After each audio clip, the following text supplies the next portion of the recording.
Hello everyone, good morning. নতুন দিনের নতুন ভিডিওতে তোমাদের সবাইকে স্বাগত জানাই। আজকে হচ্ছে বুধবার আর এখন বাজে হচ্ছে সকাল 9টা। আর আমি মাম্মামকে না আজকে চিড়ে সেদ্ধ খাওয়াবো ভাবছি। আজকেই প্রথম দেব, দেখি খাই কিনা। আর চিড়েটা আমি ফার্স্টে সিদ্ধ করে নিলাম, দেন হচ্ছে কিনা হাফ মতন কলা চিড়েটার সাথে পিউরি করে নিলাম, কারণ আমার মামাম না একটু শক্ত শক্ত খেতে পারে না, গলা অক করে কেমন। আর এদিকে আমি একটু ম্যাগি করে নিলাম, সকাল থেকে কিছু খাওয়া হয়নি, অনেকটাই বেলা হয়ে গিয়েছে, যার কারণে ম্যাগিটা করে খেয়ে নিলাম। কারণ হচ্ছে কিনা পেট শান্তি তো জগৎ শান্তি। আর এদিকে মাম্মাম না ওর বাবার সাথে খেলা করছে। তোমাদের মাম্মাম না খুব দুষ্টু হয়েছে। আর আজকে হচ্ছে কিনা রান্না হবে সোয়াবিনের তরকারি আর হচ্ছে কিনা লাল শাক ভাজা।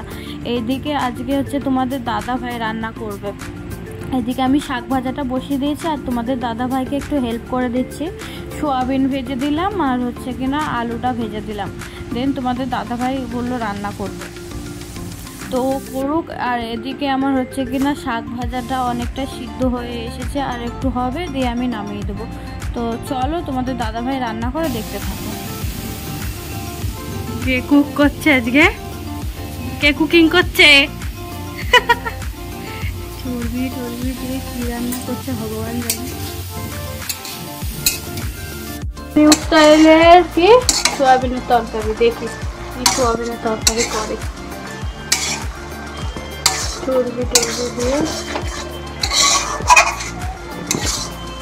এদিকে আমার শাক ভাজা হয়ে গেছে।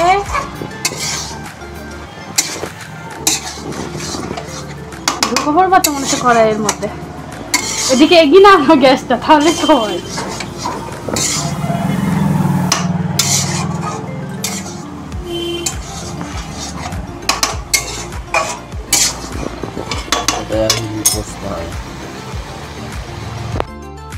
তো এখানে সোয়াবিন রান্না হয়ে গেছে, আর একটু হোক দিয়ে নামিয়ে দেবো।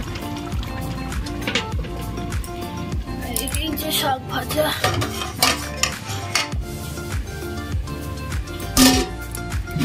ভাত। তো চলো সোয়াবিনের তরকারিটা হোক আস্তে আস্তে, এতক্ষণ বাসনগুলো মেজে নিল। তো খানিকক্ষণ যে কাণ্ড দেখেন সবাই। কি হচ্ছে?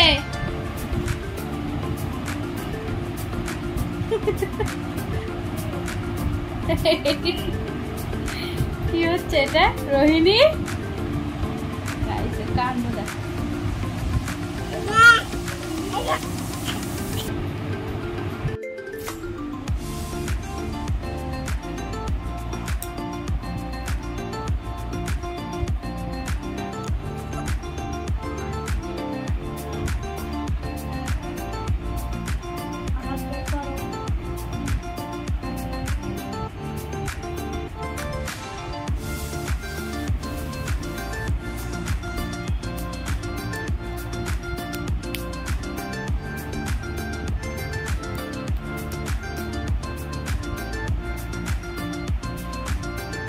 এখানে আমি একটু দই খেয়ে নিচ্ছি। বাবা নবদ্বীপে গিয়েছিল, দিয়ে লাল দই নিয়ে এসেছে, তাই একটু দই খেয়ে নিচ্ছি। দিয়ে আমি ওপরে এসেছি, ওপরের ঘরটার গুছালাম।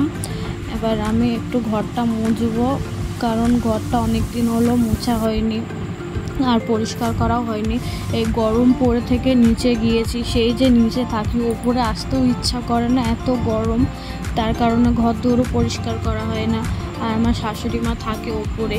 আমার শাশুড়ি মা তো একটু বয়স হচ্ছে, একটু শরীরটা খারাপ আর সুগার বেশি, সেই জন্য কিছু করতে পারে না, তাই আমাকেই তো করতে হবে। আর এদিকে অ্যাকোরিয়ামটার অবস্থা দেখো, তোমাদের দাদা ভাই জল পরিষ্কার করেই না। আর এই যে এদিকে আমার 3টে মাছ মরে গেছে, আমার কি কষ্ট লাগছে। সেই ছোট্ট দুটো গোল্ডফিশ মাছ কিনে এনেছিলাম, এত বড় হয়ে গেছে, আর এখন যদি মরে যায় তাহলে কত কষ্ট লাগে বলো তো। আর তোমাদের দাদাভাই বলে জলটা পাল্টাচ্ছেই না, এত আমার খারাপ লাগছে। এত কষ্ট করে যদি বড় করে যদি মরে যায় তাহলে কেমন খারাপ লাগে। আর এদিকে আমার ঘরটার মোছা হয়ে গেছে, পরিষ্কার করা হয়ে গেছে। এবার ঘরটাই মনে হচ্ছে যে মানুষ থাকে। এতদিন কি হয়েছিল আমি পরিষ্কার করতে পারছিলাম না। আজকে একটু বৃষ্টি ওয়েদার ছিল, ঠান্ডা ঠান্ডা, সেই কারণে পরিষ্কারটা করলাম, না হলে হচ্ছে কিনা গরমের চোটে আমি ওপরে আসিই না। আর এদিকে একটু সিঁড়িগুলো ঝাড় দিয়ে নিচ্ছি, অনেক কদিন সিঁড়িগুলো পরিষ্কার করা হয় না। আর এদিকে না আমার মাম্মাম কোল থেকে নামছেই না, একদম একটুও নামছে না, যে ওকে রেখে একটু সিঁড়িগুলো ঝাড় দেবো ভালো করে পাচ্ছিও না। আর এদিকে আমি পুরো ঘেমে স্নান হয়ে গিয়েছি, আমার নাইটি পুরো ভিজে, এই যে দেখছো আমি কেমন ঘেমে গেছি, টপ টপ করে ঘাম পড়ছে। আর এদিকে আমার নাইটি পুরো ভিজে গিয়েছে। আর এই দেখো মাম্মাম শুধু কোল থেকেই নামছে না, আর ঝুলে পড়েছে কোল থেকে।